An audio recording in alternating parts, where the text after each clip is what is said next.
Everybody's Gone to the Rapture, or Armageddon Simulator 2015, is a first-person adventure art-styled video game developed by the Chinese Room and Santa Monica Studios. Yes, the company who brought you Tyranny and Destruction in God of War 3 Remastered have brought you Tyranny and Destruction... never mind. Released in August 2015, the game was originally a PlayStation 4 exclusive, but has recently seen a PC port of the game for the Microsoft Windows system in April of 2016. Okay, where do I begin? I guess I'll start with the plot. I'll try to make this as spoiler-free as possible, but to be honest, this game's plot is very simple, but executed to what I consider to be near perfection. We begin our story by backtracking to the 1980s in a fictional village of Yowton, located in the very non-fictitious Shropshire in England. Your character is not seen or heard, as previously mentioned you are in the first-person perspective, which for immersive reasons I completely understand. As the name may suggest, the open world surrounding you is completely empty. There is no one else in the village, or its neighbouring areas. As you move around the world, you'll soon discover floating orbs of light which emit audio-based memories of what once was. In conjunction with using radio signals, broadcasts, and telephone messages that replay past conversations, you'll find clues as to who some of the former living were, including family life, hobbies, life goals, and memories that make their removal all the more tragic. There are 5 puzzle-based stories within the game, but for time constraints and to leave some intrigue, I'll cover the main one. The one that started and ended it all. The story of Kate and Stephen. Dr. Catherine Collins and her husband Stephen Appleton were both scientists working at the observatory, the main focal point of the story. During their time studying there, Kate discovered light fragments that were sporadically appearing around the village, and she noticed how atmospheric patterns were emerging. Whilst Kate was discovering potentially new life, Stephen was discovering someone else. Yes folks, Stephen was having an affair. Whilst Kate was aware of it, for the sake of scientific progress, she remained complacent. This is discovered through relay messages as you wander through Yowton and its surrounding areas. Suffice it to say that the light fragments were indeed a new form of life, but not for them, as the fragments that had predominantly travelled through direct contact previously were mutating and discovered other means of infecting people through telephone and radio signals. This led to many becoming extremely sick, with feverish symptoms, including coughing up blood. The sickness led to a state of panic that involved the use of nerve gas. To summate the story arc, Kate manages to make contact with the light, and it is indeed sentient.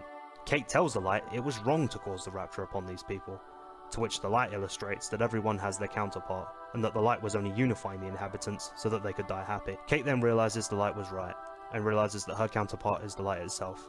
Humanity can now slip away unafraid. Kate, being the sole survivor, extends her arms and unifies with the light, bringing a somewhat poignant end to a well-crafted backstory. Starting with the prose, the way the story plays out is paced to an amazing level that I really had no issues with the game. Similar to Journey, also developed by Santa Monica Studios, it plays out more as an experience rather than a standard video game, which in this instance leaves you in a world that is void of almost everything. I believe this gives a player a sense of emptiness, as well as a sense of duty, almost as if it's your responsibility to discover what happened and why.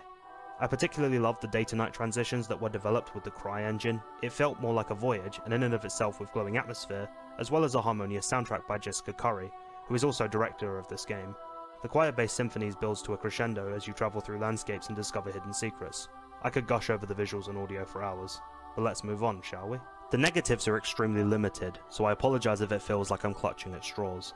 One issue I had with the game was the slow movement of the character you inhabit. I understand it's a slow unveiling so to speak, but the sluggish movement meant it took longer to get to the next area. I felt even with a faster speed it wouldn't impact the game too much, but would allow exploration to feel more like a walk, rather than a crawl. The other issue I had with the game was a lack of a consistent map. It plagued me to an extent. Now the game has travel maps you can find showing you where you currently reside, but the lack of a compass-styled map, like say in The Witcher 3, makes returning to previous areas a crapshoot. Sometimes it was purely luck-based that I managed to find my way back to one specific area, and for one particular trophy called Backtracker, you need to use hidden paths to return to each area. At least if I knew the way without trying to find the Here You Are sign, I could see the direction I need to go and can discover the hidden pathways that way. My final thoughts match the consensus of many that have experienced this game. A visual and written masterpiece that fulfills the narrative to an amazing level, with a strong story that leaves no stone unturned, chronologically marking the downfall of humankind. I must say it has been met with a more positive reception through sources such as Metacritic. However, I will admit there are times that it feels like I'm playing a walking simulator, rather than a standard game. It has also been mentioned that the focus is more on the backstory rather than the gameplay, but to be honest, if I'm playing a game for an experience, I'd rather the story be solid to make the slow journey more interesting. My final rating for this game is a 9 out of 10. Aside from the sluggish movements and lack of interaction, the story and visuals to me more than make up for it. If you're a fan of Journey, or most games developed by Santa Monica Studios, I recommend giving it a try. And that's my review. Hopefully you guys have enjoyed. I've been Heracross Gaming, and I'll see you guys in the next one.